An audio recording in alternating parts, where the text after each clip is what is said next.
My name is Curtis Huttenauer. I am an assistant professor in the Department of Biostatistics at the Harvard School of Public Health, and I work on the human microbiome, which is the collection of microbes, single-celled organisms like bacteria, viruses, fungi, and many other organisms that we carry in and on our bodies. There are about 10 times as many microbial cells in our body as human cells. Our skin, our mouth, our airways, every exposed surface in the body carries its own naturally occurring microbial community, which typically has evolved with us to promote health and protect the human body in that particular environment. Our group helped with one of the main consortium analysis efforts in order to interpret these sequences as a map of what our normal microbial variation is.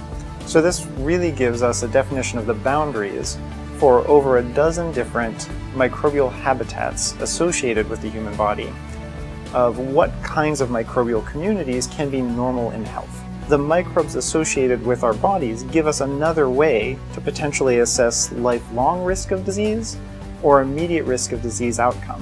What we're learning right now is how better to use our microbes to predict the risk of autoimmune or inflammatory disease onset, IBD, diabetes, diseases in that family, and how to predict the risk of their outcome. So for example, the onset of a Crohn's disease flare, using not our DNA, not our own genes, but our microbes and their genes and biological activity. One of the reasons, or one of the areas why a lot of people in this field are very interested and very motivated about the topic right now, is that the microbiome is part of our environment that might help to explain the last 50 years or so very rapid increase in chronic non-genetic disease.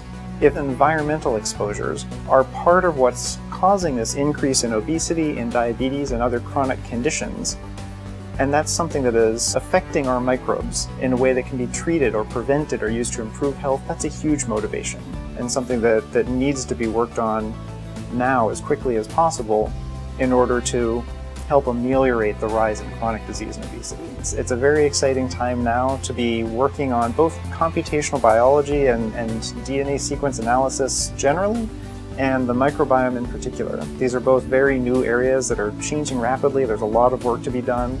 And I'm looking forward to seeing how the Harvard School of Public Health, our students, our group, and others carry out research in the area.